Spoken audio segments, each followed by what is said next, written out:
Hello and welcome to another riveting episode of the Joe Ligato Show. I'm your host, Dr. Joe Ligato, and we're going to be talking about China's response to the ongoing conflict in Israel and Palestine. China's a major player on the world scene, and really I would say this is the first time they've been a major player since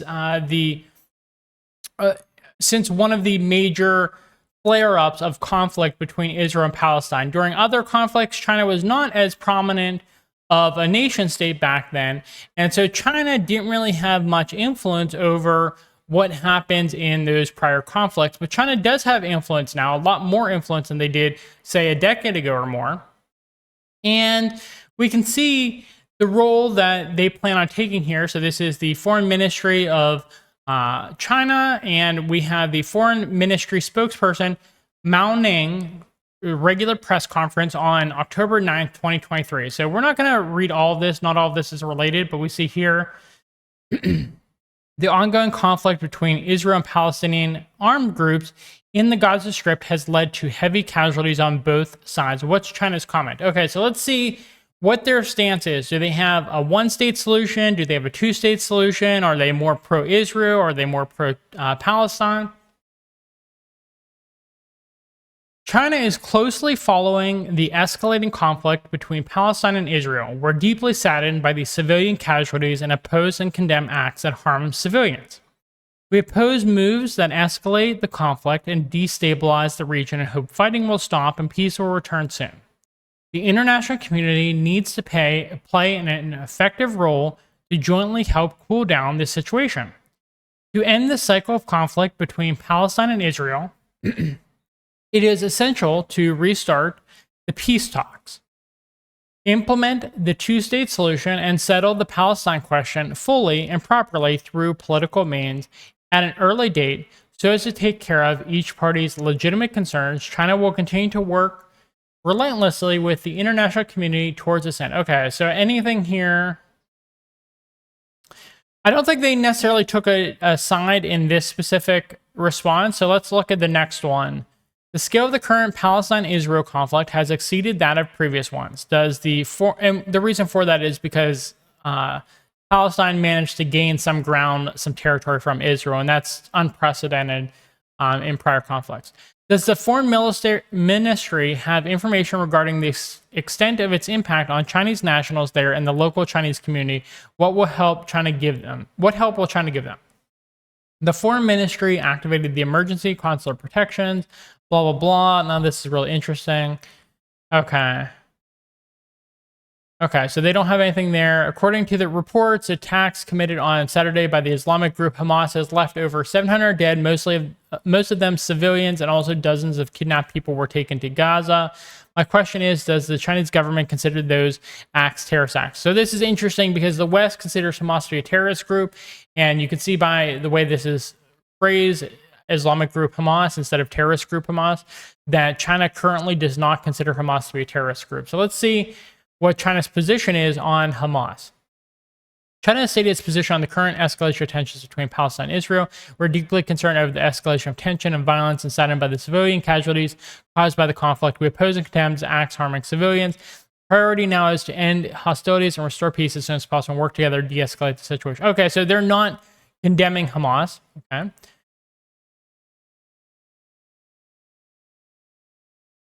Okay, so I don't think there's anything here. They're talking about Syria here, which is of some interest because Syria might be involved in the coming crisis. Okay, so Al Jazeera is about to ask a question. This is probably going to be interesting. Western media and politicians call the Palestinian actions acts of terrorism without acknowledging the fact that these actions were taken in response to Israel's military attacks on the Palestinians, in particular the Al-Aqsa Mosque.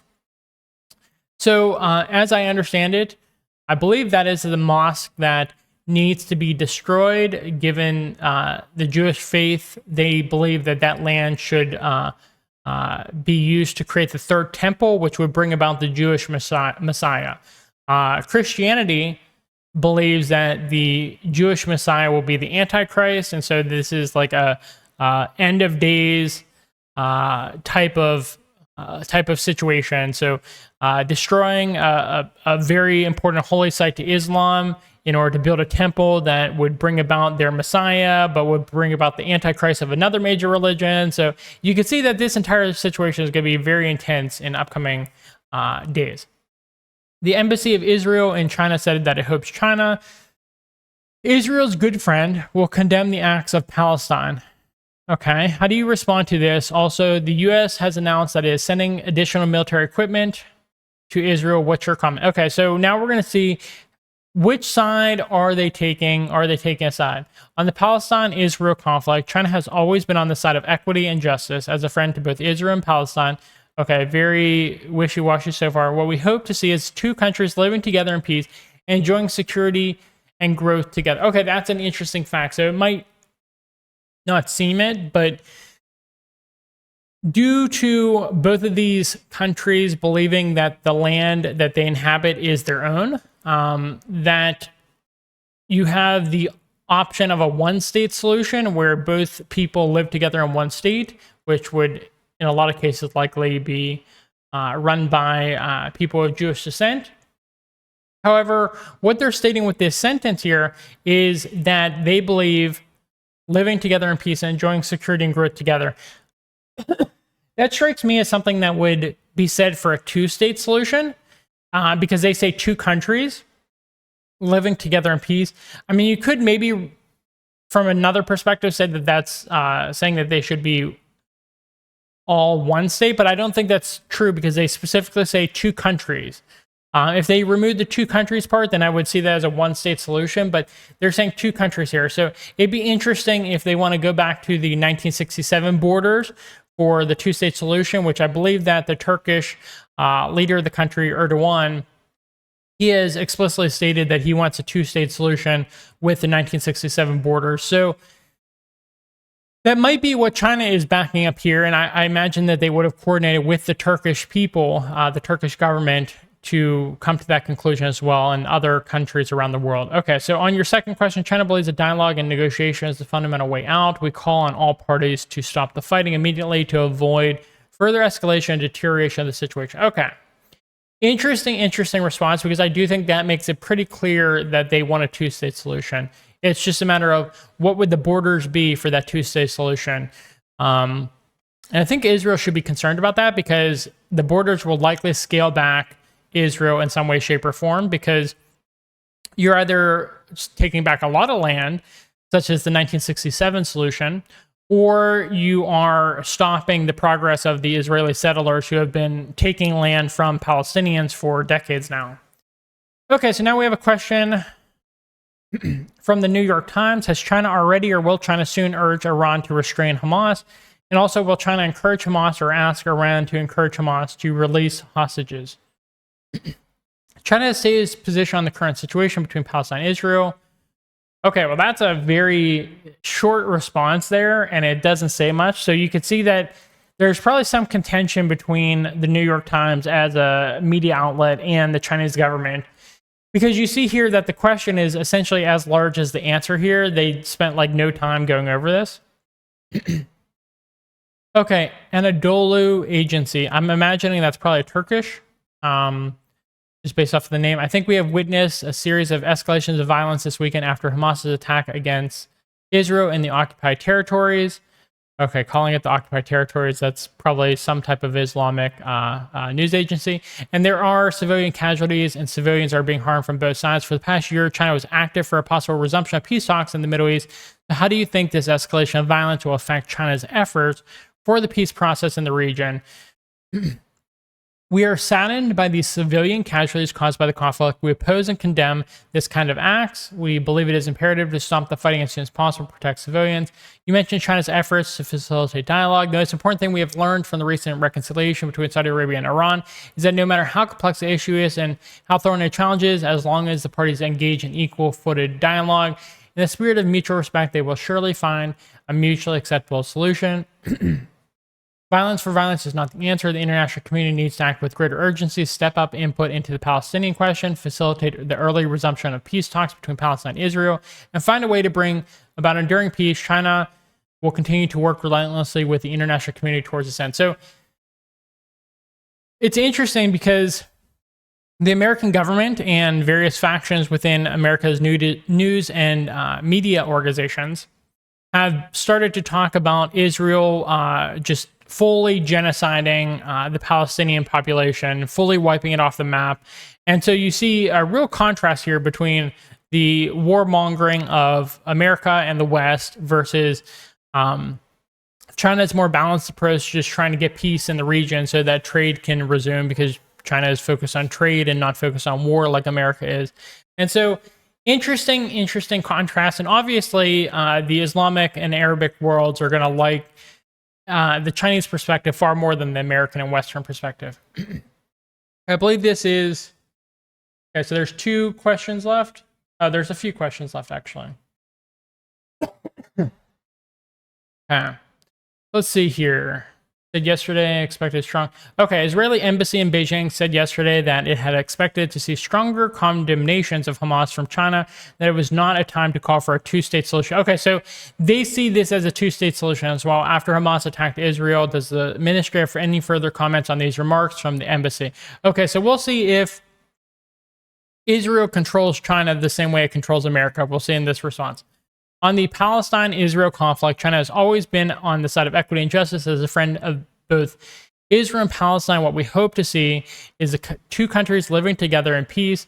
The key to achieving that lies in the realization of the 2-state solution. The most important thing at the moment is to stop the fighting as soon as possible, protect civilians, and avoid further escalation. Okay, so you can see they're trying to be impartial here, but it's pretty clear to me, just based off of their comments and the timing for their comment, that they are more pro-Palestine than pro-Israel. So I think the Islamic and Arabic worlds are going to like this.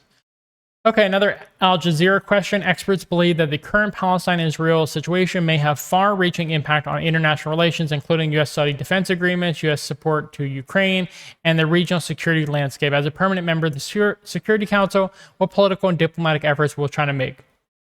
China, like others, is closely following developments, dialogue, negotiation, blah, blah, blah. Okay, so I think China is going to benefit from this situation. I think Russia is going to benefit from this situation. As tragic as loss of lives are, it's very clear that Israel is provoking, and that's why they always say unprovoked, because it actually is provoked by desecrating important holy shrines of Islam. They are definitely provoking the Islamic faith. And you're seeing that essentially every country in the Middle East and the greater Middle East, which includes North Africa, is going to be very pro-China and pro-Russia from here on out, because they're the countries that are supporting the Iranians and Saudis in their condemnation of how Israel is acting in this area. And Turkey is trying to get on board with this as well, although Turkey has been leaning towards the Western camp as much as it possibly can. Turkey is still trying to do something that I think is not a wise thing. If you have 2 partners willing to work with you in good faith, sure, play both sides. But Turkey is trying to play both sides when America is screwing over Turkey in every way possible.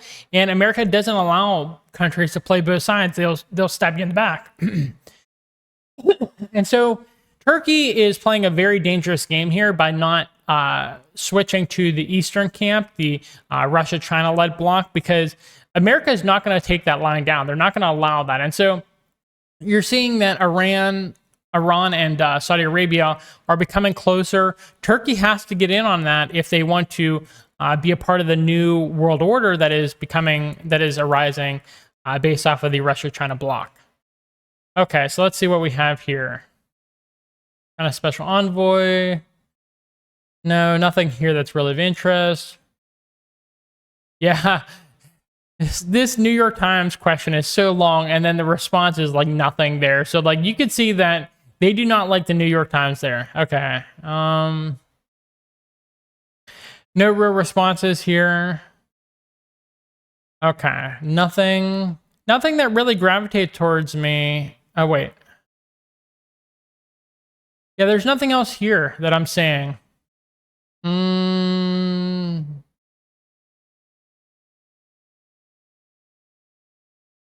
Okay, so the major takeaway here, I would say, is that China is still proposing a 2-state solution here. And with places like Turkey saying they want the 1967 borders, that'd be a major, major loss for Israel. Even just a two-state solution with the current borders would be a major loss for Israel because they keep expanding and no one's really pushing back on them.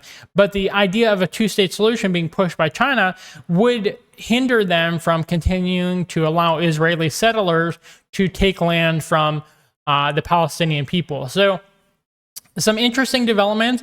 I think while this was China trying to balance between the two sides to a certain extent, there were hints here that they were very pro-Palestine. And so something to consider for the future and what that would mean for the Palestinian cause. So thank you for sticking with us. Please provide us a like if you enjoyed the video. Subscribe to our channel for more content. We're going to be staying up to date on all the hot topics in geopolitics. Please leave a comment in the comment box, and thank you for watching. And as always, free Palestine.